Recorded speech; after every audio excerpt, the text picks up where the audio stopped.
ประจำปีพุทธศักราช 2566 จัดโดยคณะสงฆ์จังหวัดเชียงใหม่กำหนดการดังนี้วันเสาร์ที่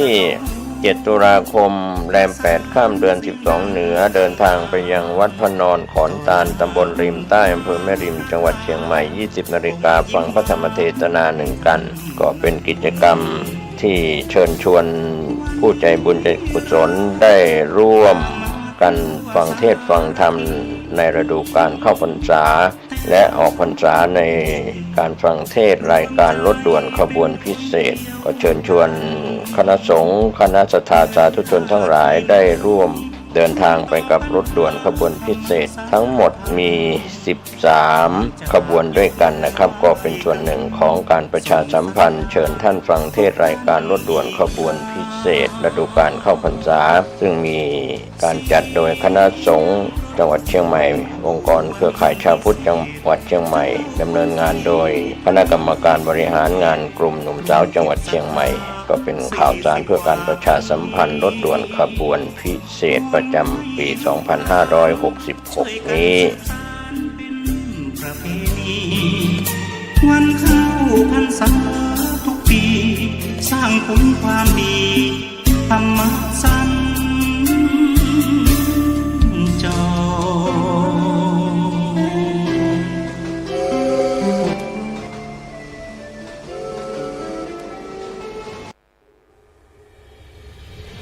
ขอเชิญร่วมพิธีเทวาพิเศษกวันปิยมหาราชรัชกาลที่ 5 ณ วัดดอนจันทร์อำเภอเมืองจังหวัดเชียงใหม่เชิญร่วมพิธีทำบุญตักบาตรสืบชะตาพิธีพุทธาภิเษกตระกุดดินเผาปีที่ 4 ในวันจันทร์ที่ 23 ตุลาคม 2566 กำหนดการวันที่ 21 ถึง 22 ตุลาคม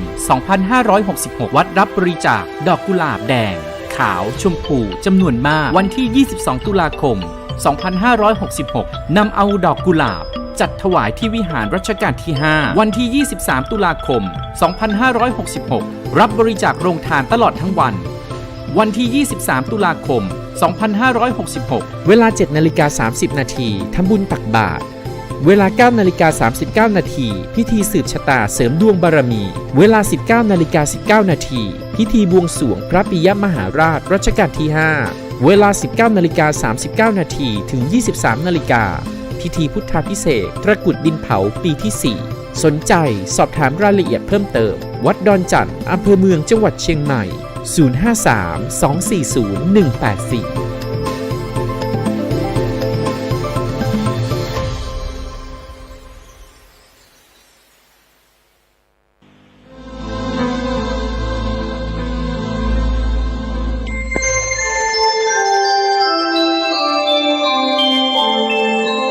ขณะนี้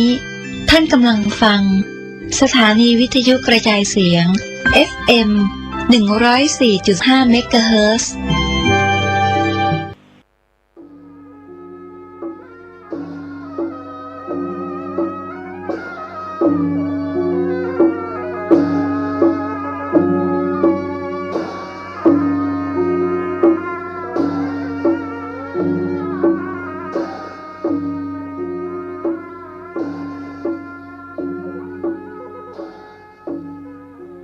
จงได้มาบังเกิดมีกับท่านสาธุชนผู้เจริญในศีลผู้เจริญในธรรมทุกท่านพร้อมกันนี้ขอยกมือ10 นิ้วขึ้นตั้งวางกิ้วกายเกษาขอกราบอาราธนาเอาคุณพระแก้วเจ้าทั้ง3คุณบุญศีลบุญทานที่ท่านผู้ฟังทั้งหลายได้กระทำปั้มเป่งมาคุณพ่อคุณแม่คุณครูบาอาจารย์ผู้ประสิทธิ์ประสาทวิชาความรู้สิ่งศักดิ์สิทธิ์ทั้งหลายอันมีพระธาตุเจ้าโดยสุเทพจังหวัดเชียงใหม่พระธาตุเจ้าหริพูนชัยจังหวัดลำพูนพระธาตุเจ้าจ้อแฮจังหวัดแพร่พระธาตุเจ้าจังหวัดน่านพระธาตุเจ้าดอยตุงจังหวัดเชียงรายพระเจ้าตนหลวงจังหวัดพะเยาตลอดถึงพระธาตุเจ้าดอยกองมูจังหวัดแม่ฮ่องสอน ครูบาเจ้าศรีวิจัยนักบุญแห่งล้านนาไทยเป็นต้นขอกราบอาราธนาและเชิญชวนได้มาปกปักรักษาพ่อแม่พี่น้องลูกหลานเหลนปู่ป้านาอาพ่อน้อยพ่อหนานศรัทธาสันนิบาตตันเข้าผู้รับฟังรายการนี้ทุกท่านขอให้มีความสุขกายและสุขใจเหมือนกันทุกตนทุกองค์ทุกคนทุกท่านนานแสนนานก่อนที่จะได้ดำเนินรายการต่อไปนี้ขอเชิญชวนท่านผู้ฟังทั้งหลาย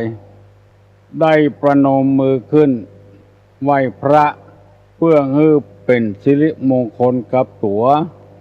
กับครอบกับครัวกับการกับงานตลอดถึงการขับรถขับลาเมื่อเจ้าต่อไปเมื่อได้ว่าพร้อมกันอะระหังสัมมาสัมพุทโธภควาพุทธังภควันตังอภิวาเทมิกราบสวากขาโตภควตาธัมโม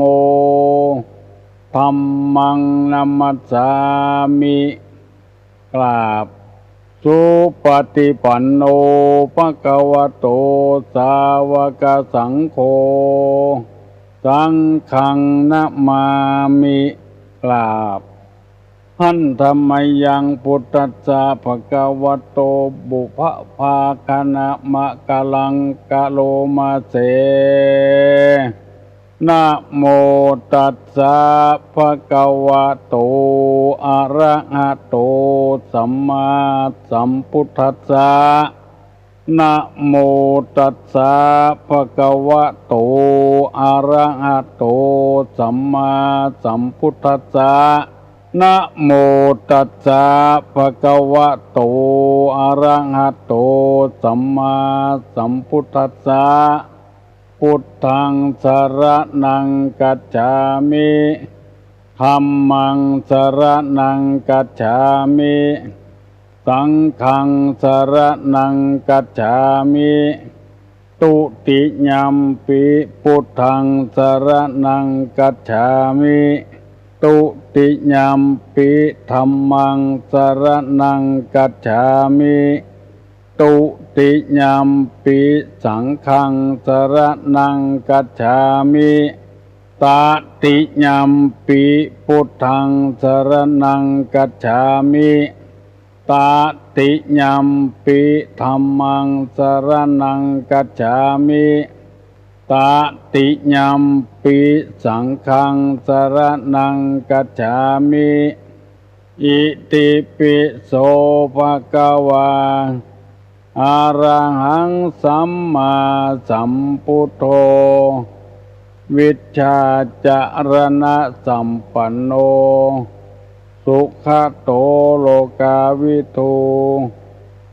อนุตตะโลปุริสะ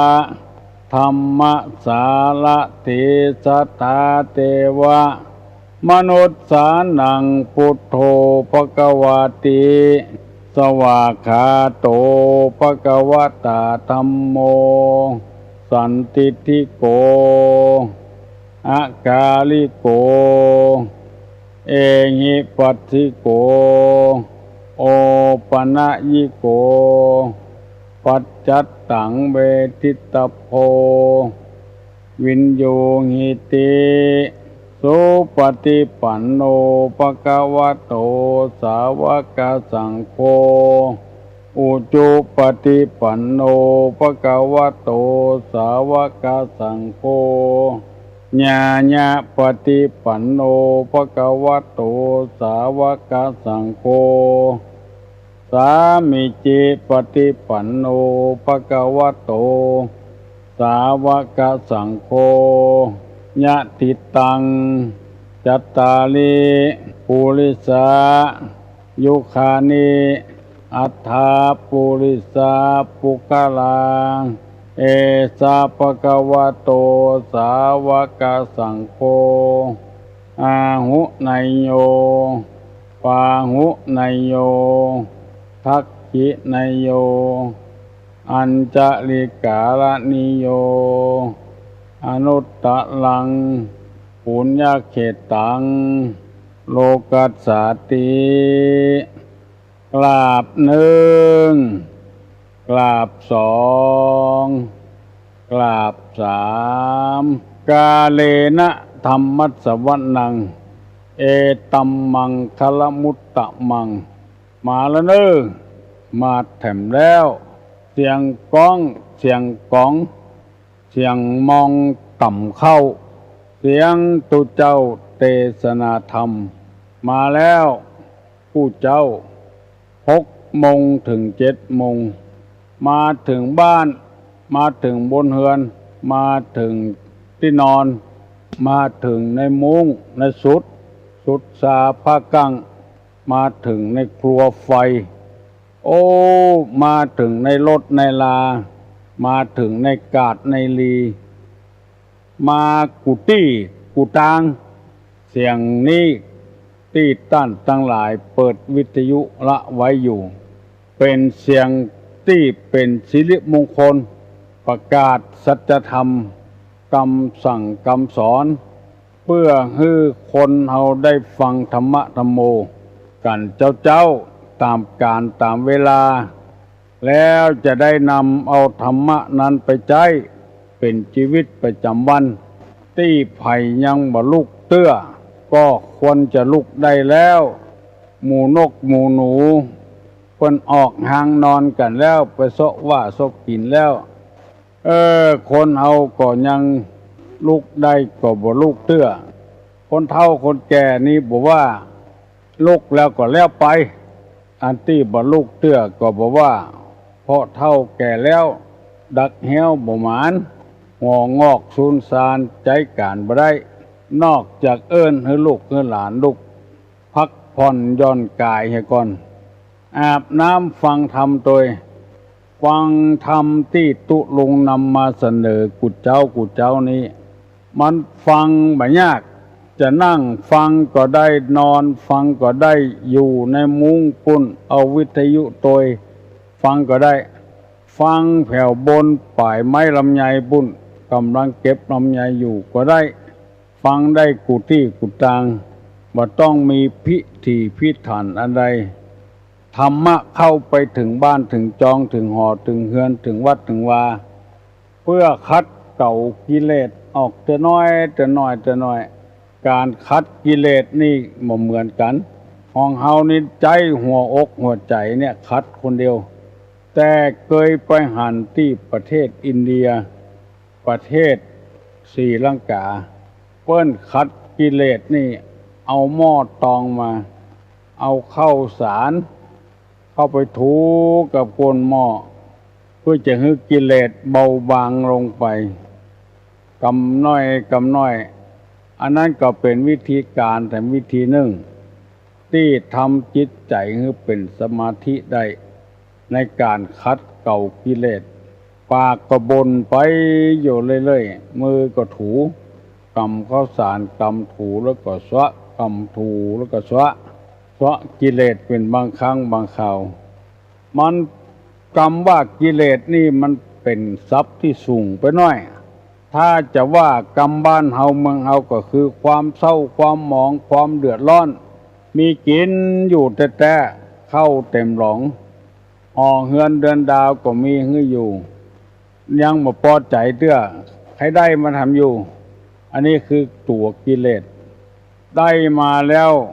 มีความเศร้าหมองไปในตัวถ้าเฮาได้คัดได้พยายามคัดถูมันให้มันสะอาดความทุกข์นี่มีได้ตลอดเวลา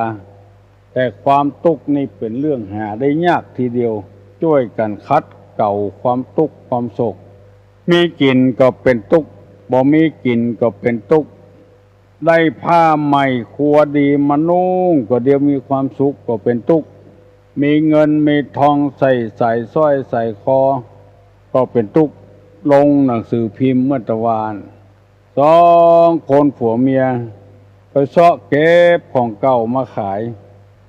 ได้รถปิกอัพมากันเจ จ้งบ่แจ้งก็ไปของเก่านะจะเป็นกะละมังกาเป็นอลูมิเนียมกาเป็นเหล็กเศษเหล็กกาเป็นขวดกาขยะที่แยกแล้วกาหมู่นี้เป็นต้นโอ้เป็นอันว่าไปถูกปล้นเหรอก็จ่ายใส่คอน้ำหนัก5 บาท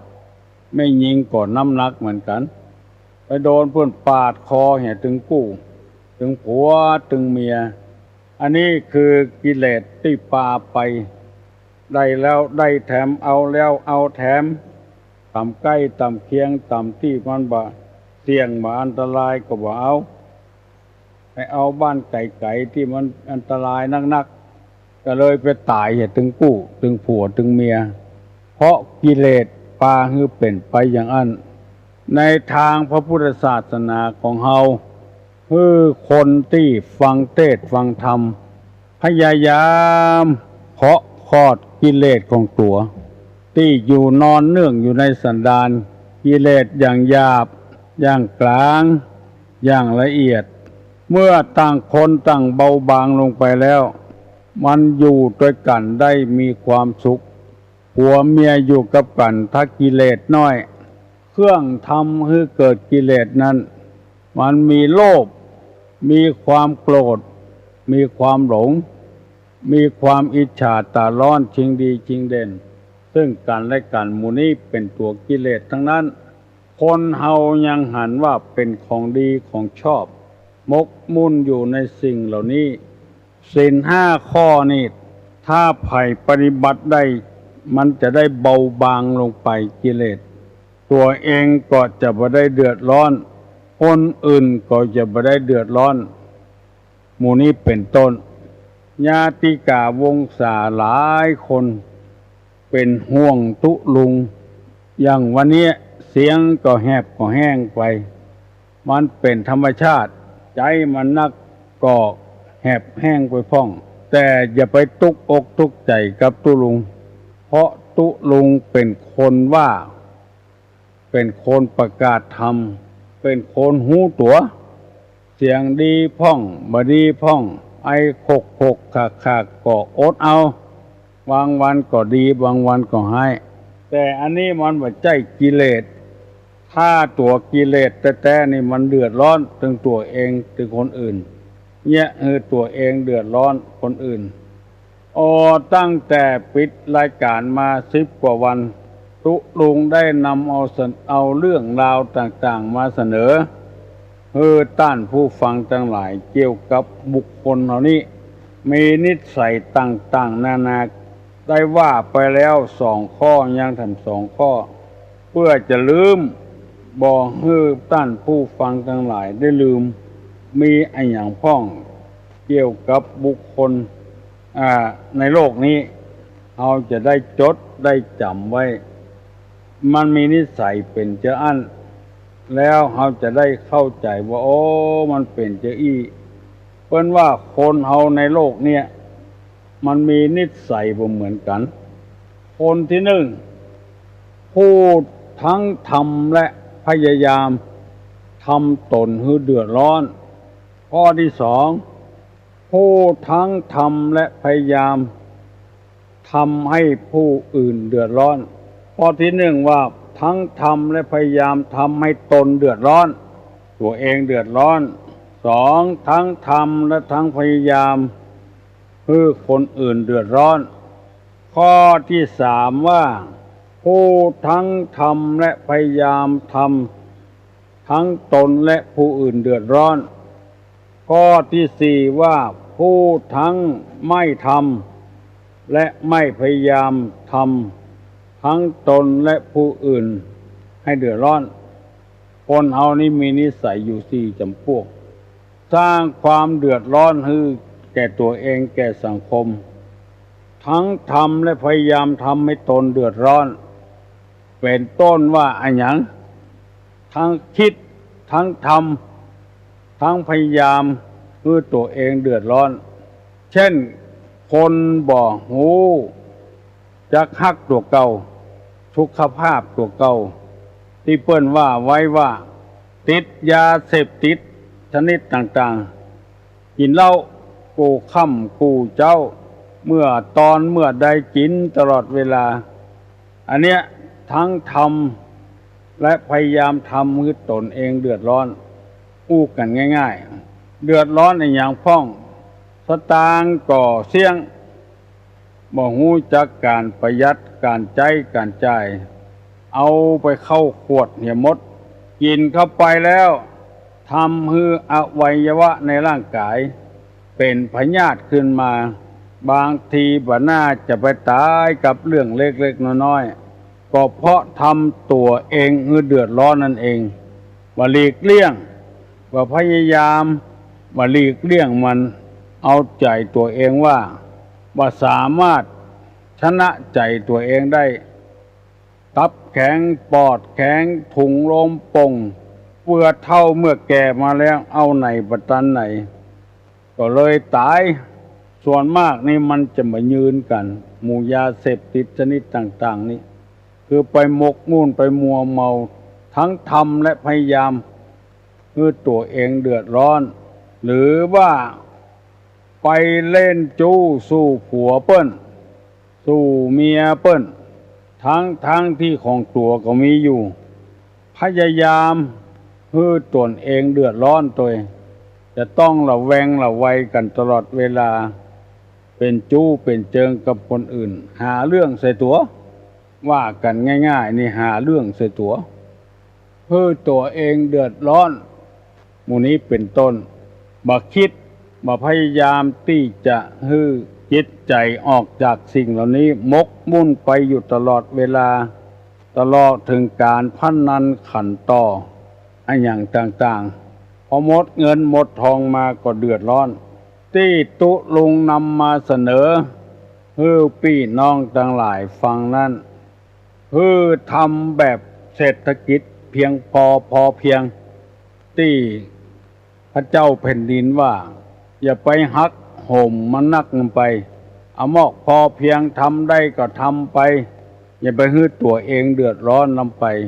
เจ็บเป็นเย็นอุ่นไม่ใจมีไผมายุกมายามาพ่อมาคอยเฮาอย่าไปหักโหมเกินไปโซะหาเรื่องใส่ตัวทำให้ตัวเองเดือดร้อนใจกำปากจู้จี้คนอื่นให้ตัวเดือดร้อนเมื่อลุนมาเปิ้นหูว่าไผมาอู้ตัวเองนั่นเป็นคนไปเสาะหาเรื่องคือตัวเองเดือดร้อนขาดความเคารพนับถือจะเป็นลูกก็ตามเป็นหลานก็ตามเป็นลูกน้องข้องฝ่ายก็ตาม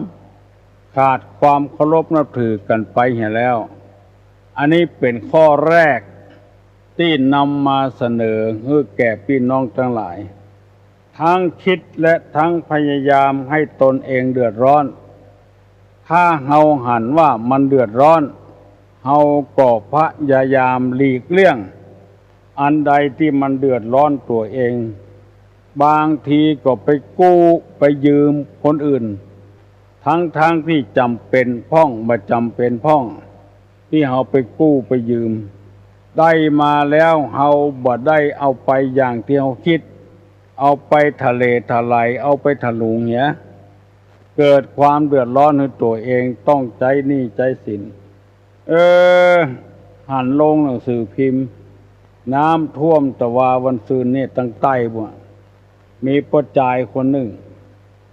น้ำท่วมบ้านท่วมจองท่วมให้ท่วมนา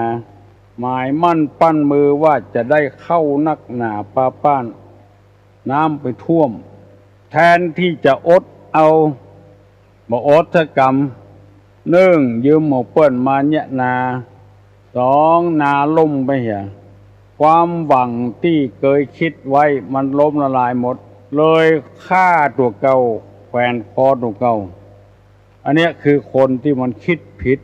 เปิ้นจะนึกว่าน้ำจะแจ้อยู่กับต้นข้าวหันเป็น2 ปี3 ปีโลกใบนี้มันไม่ใช่ของไผเปิ้นอยู่ได้เฮาก็ยังอยู่ได้ต้องหาวิธีปัญหามันมีแล้วกรรมแก้ปัญหาก็ต้องมีเอาแก้บ่ได้ก็ไปปรึกษาหารือคนอื่นจะไปด่วนตัดสินใจง่ายดาย เนี่ยตัวเองเดือดร้อนอนาถฆ่าตัวเองก็เพราะว่าคิดสั้นบ่ได้เอาธรรมะธรรมโมมาเป็นเครื่องตัดสินใจเอาความคิดสั้นๆสร้างความเดือดร้อนให้ตัวเองพ่อก็ดีแม่ก็ดีเลี้ยงมาหมดเงินหมดทองเข้าม่ามน้ำนมเสี่ยงไปเท่าใดมันใหญ่ก็กองให้ใหญ่หน้ากาบานมาแล้วใครได้ผัวใครได้เมียก็เซาะมาฮื้อแล้วได้ต่ำอกต่ำใจก็ยังมาแย่คือตัวเก่าอยู่อันนี้เปิ้นบอกบาปนักนำไปคนที่กึดอย่างอี้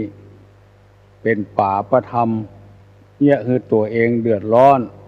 ข้อที่สองว่าผู้ที่ทั้งทำและพยายามทำมือคนอื่นเดือดร้อนอย่างอี้ก็มีคือคนไปชอบแกล้งคนอื่นเป็นความสนุกเพลิดเพลินของตัวเองมันถึงมาเกิดการเกิดงานอย่างถ้าคนอื่นเดือดร้อนต่อใดก็พอใจต้องอั้นม่วนใจต้องอั้นอันนี้ก็เป็นแถมวิธีหนึ่งที่ทำให้ตัวเองก็เดือดร้อนคนอื่นก็เดือดร้อนเป็นนิสัยของคนทั่วไปเฮาได้ยินจากอี้แล้วเฮาจะพยายามลดจะไปให้ไผเดือดร้อนกับเฮาถ้ามันเดือดแล้วมันบดีมันวุ่นวายเสาะหาเรื่องหาราวใส่กับกันดังที่เฮาจะหันเวลามีการมีงานอย่างค้าขายของกินของว่าอาหารการกินยังบ่พอเอาเหล้าไปขายตัวเพราะมื้อนี้กินเหล้าเข้าไปแล้วสติบ่มีแล้วไล่ฆ่าไล่ตีไล่ฟันกันพ้องก็เกิดจากความคิดที่จะทำให้คนอื่นเดือดร้อนตัวเองนั่นบ่เป็นหยังเพราะได้ขายเหล้าขายยาให้เขาก็คิดว่าตนเองไม่ใช่ต้นเหตุความจริงแล้วต้นเหตุอยู่ที่ตัวเองมีการมีงานจะฮื้อเปิ้นม่วนสนุกเพลิดเพลินอันนี้เอาไปขายตัวเพราะได้ขายดีได้กำไรดีก็เลยก่อความเดือดร้อนให้แก่คนอื่นและตัวเองเมื่อตะวานี้ได้ยินวิทยุนายอำเภอไปฮับตำแหน่งใหม่ก็เลี้ยงสั่งสรรค์กันน้อยห้องเพลงกันกาอย่างกันกาก็เลยเกิดเสียงดังไปอาจจะพูดผิดเพราะว่าเล่าเข้าปากไปแล้วมันเนี่ยคนนี่บ่มีสติคิดอันยังก็บ่ถูกว่าอย่างไปก็บ่ถูกไปว่าบดีบดักใส่เจ้าของร้านขายอาหารก็เลยเกิดทะเลาะกันจะต้องฟ้องต้องร้องกันถึงในที่สุดหมู่นี้นี่คือเป็นนิสัยที่เฮาว่ามาทั้งนั้นพยายามทำมือคนอื่นเดือดร้อนทำตัวเองเดือดร้อนนี่เป็นนิสัยของคนที่บ่ควรจะทำเฮาได้ยินเจออีแล้วก็พยายามหลีกเลี่ยงอันใดควรทำอันใดบ่ควรทำอันใดควรพูดอันใดบ่ควรพูดสงบสติอารมณ์ของตัวไว้นักๆแล้วเฮาจะได้เป็นคู่เป็นคนดีเผลอไปน้อยเดียวก็เดือดร้อนแล้ว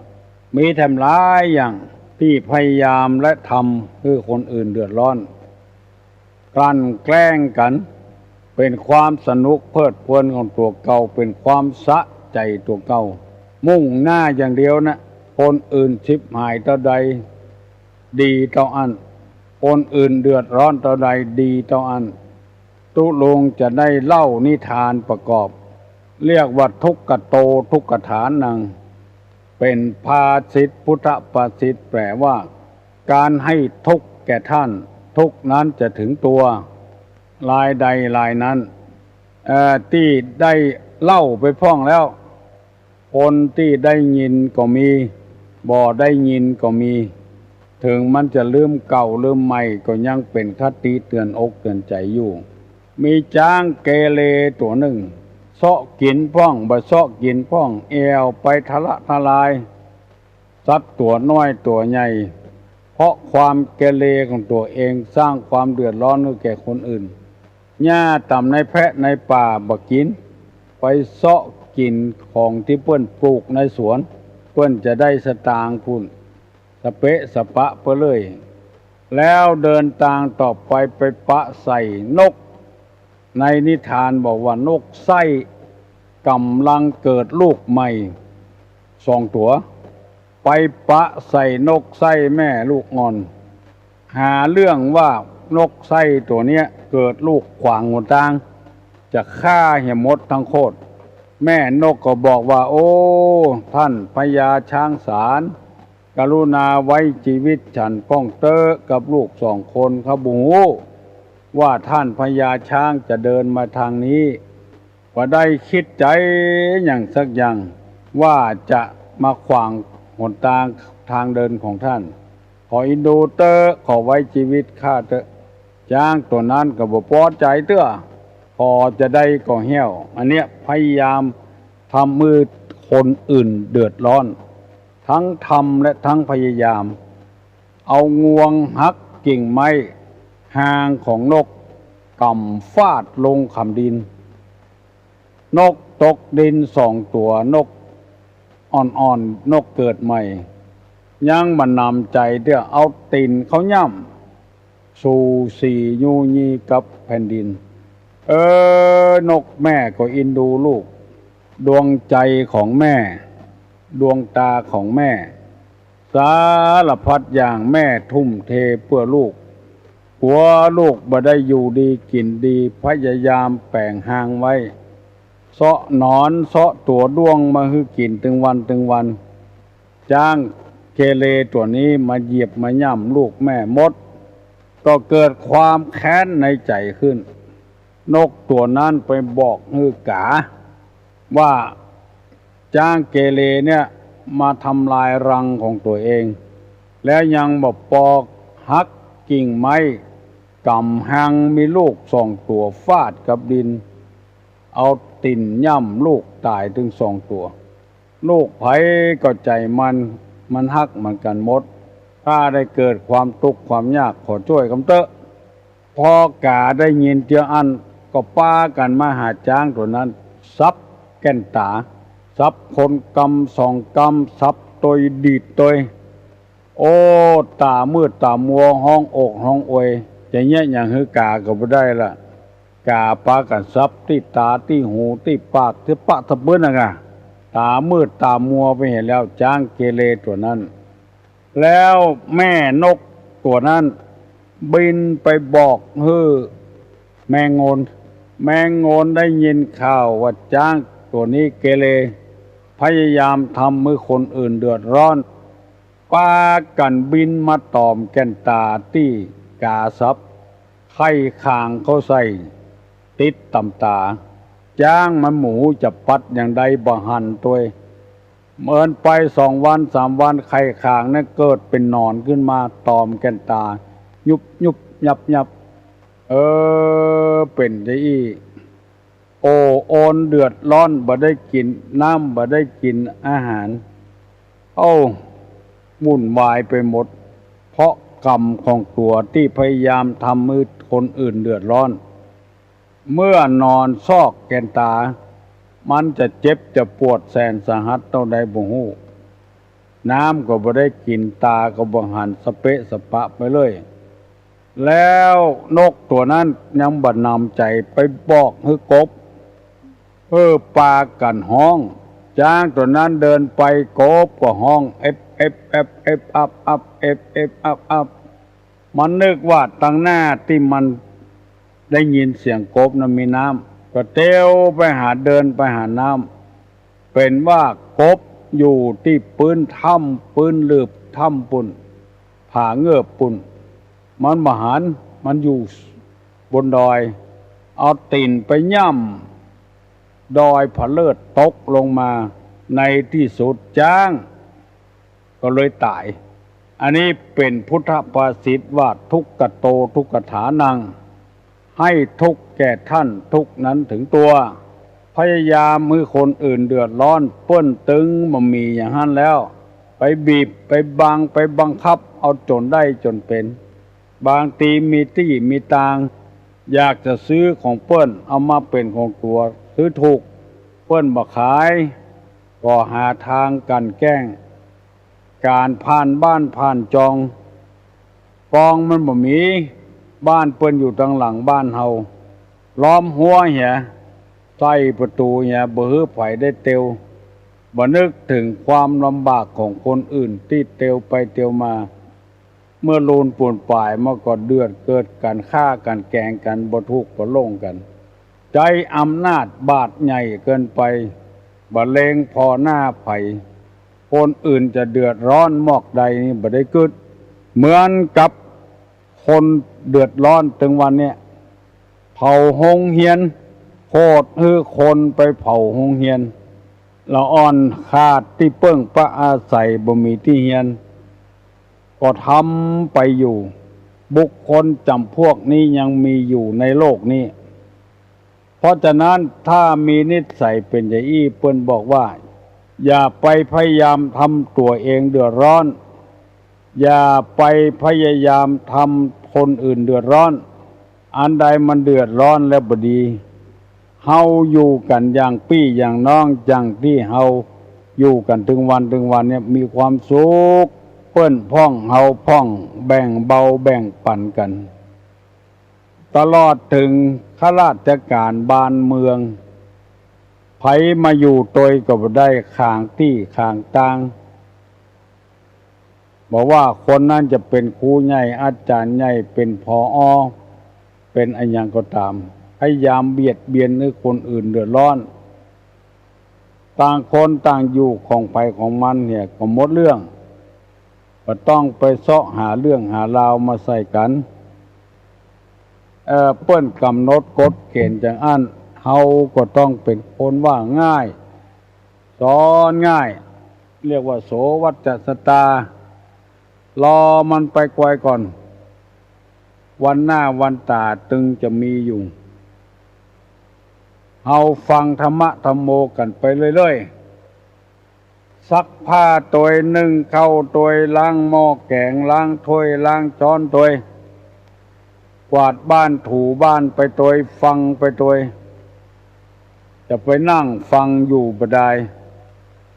อันนี้ว่าสำหรับคนหนุ่มคนกำสำหรับคนเฒ่าคนแก่เนี่ยอย่างก็อิดเนี่ยอย่างก็หิวนั่นก็ไปทำอย่างบ่ได้ว่าบ่ฮื้อไผได้เดือดร้อนตัวเองก็บ่เดือดร้อนคนอื่นก็บ่เดือดร้อนเมื่อตะวานี่มีแม่ออกตังสันปุโรยดอยสะเก็ดโทรมาบอกว่าตุลุงเสียงแหบเสียงแห้งแล้วเด้อย่างอย่าพ้องโอ้ตุลุงก็บอกว่า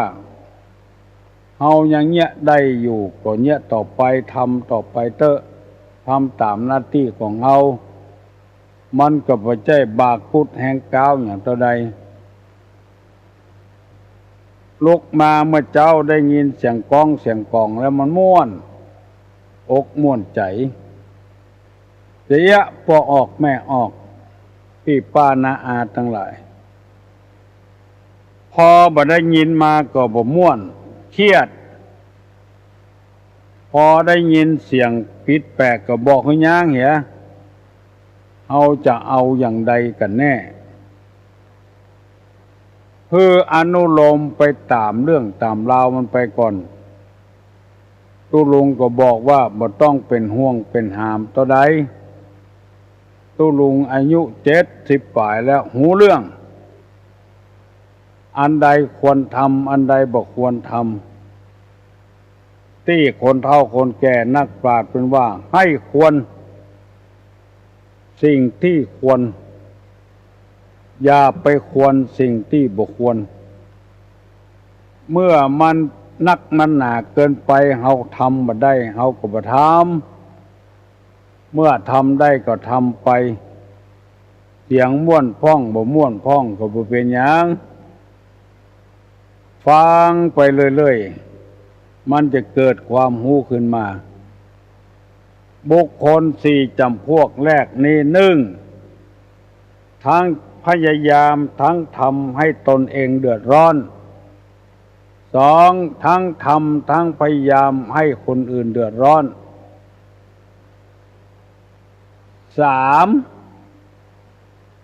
ทั้งทำและพยายามทำให้ตนเองเดือดร้อนและคนอื่นเดือดร้อนอันนี้ก็เป็นข้อ2 ข้อแรกและเอามารวมกันอยู่บ่ได้เอาเท้าราน้ำอยู่ในเหืออยู่ดีๆแต่เอาตีนไปจุ่มน้ำเหือล่มไปเหียทำตนเองก็เดือดร้อนจมอยู่ในน้ำคนอื่นก็เดือดร้อนจมอยู่ในกลางน้ำมหาสมุทรพอให้พอดีเฮาก็อนุโลมกันไปอย่าไปพยายามจะไปทำให้ตนเองและคนอื่นเดือดร้อนถ้าคนอื่นเดือดร้อนตัวเองก็ต้องเดือดร้อนเช่นเดียวกันโอ้กันง่ายๆว่าจะไปหาเรื่องหาราวเข้าใส่กันคนอยู่บนดินกินข้าวเหมือนกันมีมือ10 นิ้วเหมือนกันมีหูมีตาเหมือนกันอย่าไปพยายามมือตัวเองเดือดร้อนคนอื่นเดือดร้อนมันจะบ่มีไผเคารพนับถือสักการะบูชาองค์สมเด็จพระสัมมาสัมพุทธเจ้าของเฮาเนี่ยทำเป็นตัวอย่างเพื่ออนุชนคนรุ่งหลังได้พิจารณาเอาเป็นคติเตือนใจไว้แต่คนอันนี้ฟังบ่ได้เอาบ่ได้นำไปปฏิบัติตัวอย่างเช่นพระองค์แสวงหาโมฆะธรรมพยายามสละบัลลังก์สละเวียกสละการสละทุกสิ่งทุกอย่างแม้กระทั่งลูกในท้องในไส้เกิดมาใหม่ๆกำลังน่าฮักน่าจังพระองค์ก็เสียสละจนได้เพื่อไปบวชแสวงหาโมกขธรรมที่มันเป็นของจริงไปศึกษาจากสำนักอาจารย์ทิศาประโมกข์ต่างๆมีความหูแตะมีความเป็นกันเองกับครูบาอาจารย์แต่วิชาเหล่านั้นมันเป็นมิจฉาวณิชชาเป็นอาชีพไปเหียทำตัวเองมีเข้ามีของมีคนเคารพนับถือไปเหียไปใจหนทางตรัสรู้ก็ลาจากครูบาอาจารย์ด้วยดีบ่โคตรบ่เกียดหยังวันนี้ว่าหน้างอคอหักขอลาครูบาอาจารย์ไปก่อนเด้อวันหน้าวันตาจะปิกมาห้ำมาเฮียนแถมยังมาปอเตื้อแสวงหาจนได้จนเป็นลาไปอย่างสบายอันเนี้ยตัวเองก็บ่เดือดร้อนคนอื่นก็บ่เดือดร้อนบ่มีบัวจ้ำบ่มีน้ำคุณบัดเดียวนี้ของว่าไปด้วยโลดไปได้สบายพระองค์ทำเป็นตัวอย่างทั้งตนเองและคนอื่นให้เดือดร้อนบางคนทำอย่างนี้เสาะหาเรื่องหาราวใส่ตัวเองเสาะหาเรื่องหาราวใส่คนอื่นอันใดที่มันบดีแล้วอนาคตมันจะไปบักไก่และพยายามดิ้นรนพยายามหลีกเลี่ยงบ่ให้มันเกิดขึ้นกับตัวเฮากับครอบครัวกับสังคมพยายามทำไปเรื่อยๆและบุคคลจำพวกที่ 4ทั้งพยายามและไม่พยายามทั้งไม่ทำทั้งไม่พยายามไม่ทำให้ตนเองเดือดร้อนให้คนอื่นเดือดร้อนคนในโลกเฮานี่ตึงวันจะมี4ประเภทเนี้ยประเภทแรกทำมือตัวเดือดร้อน ประเภทที่สองทำให้คนอื่นเดือดร้อน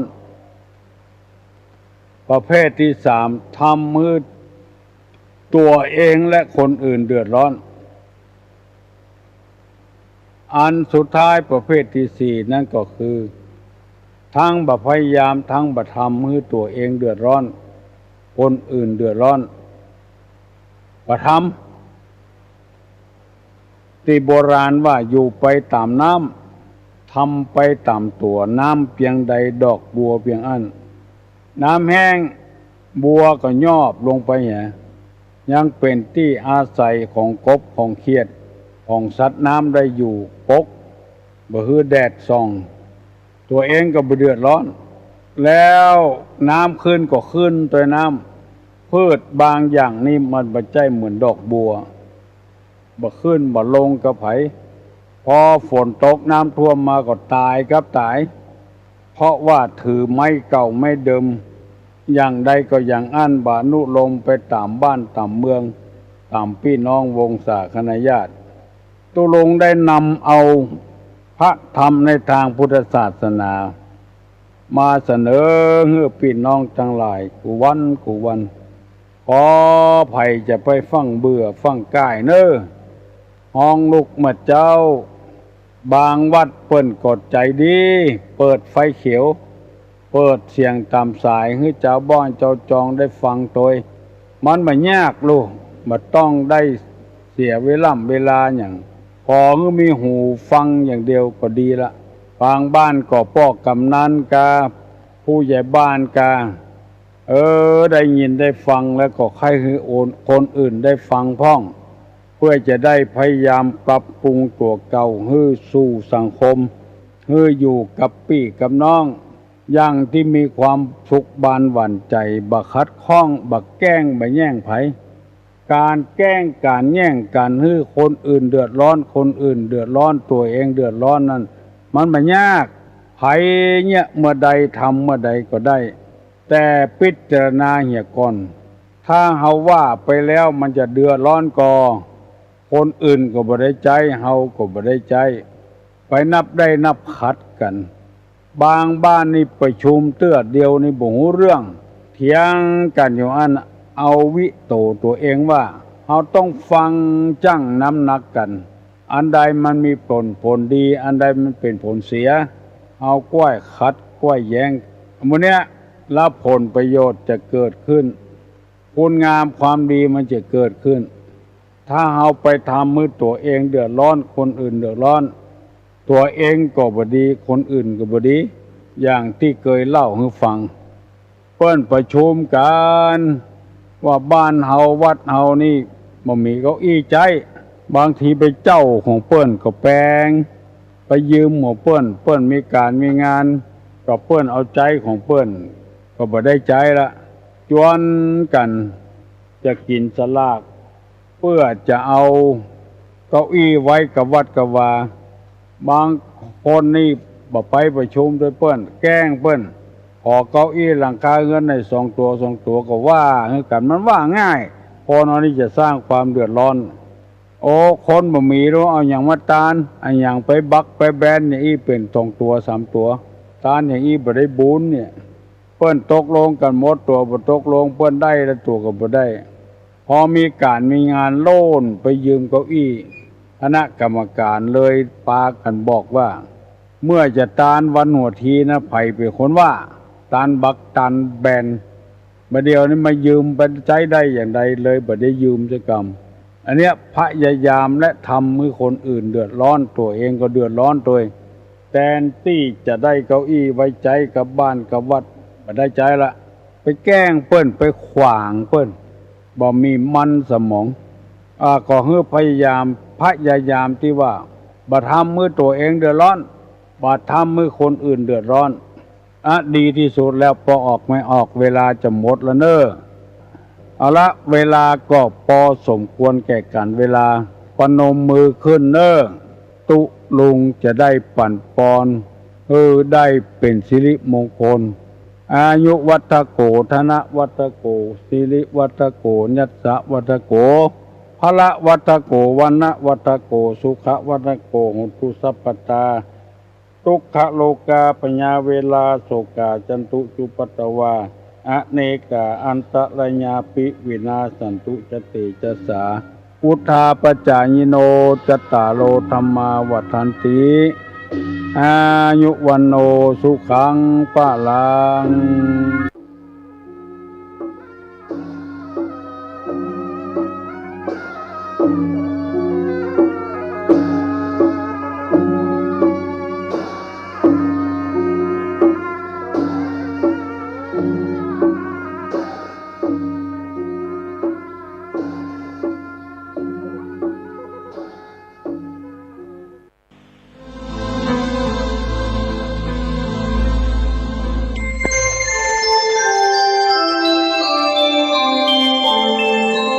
ขณะนี้ท่านกำลังฟังสถานีวิทยุกระจายเสียง FM 104.5 เมกะเฮิรตซ์ เสียงสวดมนต์นักบุญ รายการรถด่วนขบวนพิเศษฤดูการเข้าพรรษาประจำปีพุทธศักราช 2566 จัดโดยคณะสงฆ์จังหวัดเชียงใหม่กำหนดการดังนี้วันเสาร์ที่7 ตุลาคมแรม 8 ค่ำเดือน 12 เหนือเดินทางไปยังวัดพระนอนขอนตาลตำบลริมใต้อำเภอแม่ริมจังหวัดเชียงใหม่ 20 นาฬิกาฟังพระธรรมเทศนา1 กันก็เป็นกิจกรรมที่เชิญชวนผู้ใจบุญใจกุศลได้ร่วมกันฟังเทศน์ฟังธรรมในฤดูการเข้าพรรษาและออกพรรษาในการฟังเทศน์รายการรถด่วนขบวนพิเศษก็เชิญชวนคณะสงฆ์คณะศรัทธาสาธุชนทั้งหลายได้ร่วมเดินทางไปกับรถด่วนขบวนพิเศษทั้งหมดมี13ขบวนด้วยกันนะครับก็เป็นส่วนหนึ่งของการประชาสัมพันธ์เชิญท่านฟังเทศน์รายการรถด่วนขบวนพิเศษฤดูกาลเข้าพรรษาซึ่งมีการจัดโดยคณะสงฆ์จังหวัดเชียงใหม่องค์กรเครือข่ายชาวพุทธจังหวัดเชียงใหม่ดำเนินงานโดยคณะกรรมการบริหารงานกลุ่มหนุ่มสาวจังหวัดเชียงใหม่ก็เป็นข่าวสารเพื่อการประชาสัมพันธ์รถด่วนขบวนพิเศษประจำปี 2566 นี้ ประเพณีวันเข้าพรรษาทุกปีสร้างผลความดีธรรมะสัญจร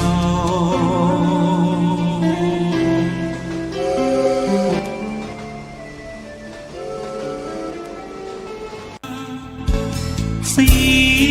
ยงสวดมนต์นักบุญ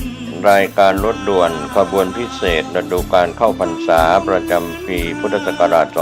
2566 จัดโดยคณะสงฆ์จังหวัดเชียงใหม่กำหนดการดังนี้วันเสาร์ที่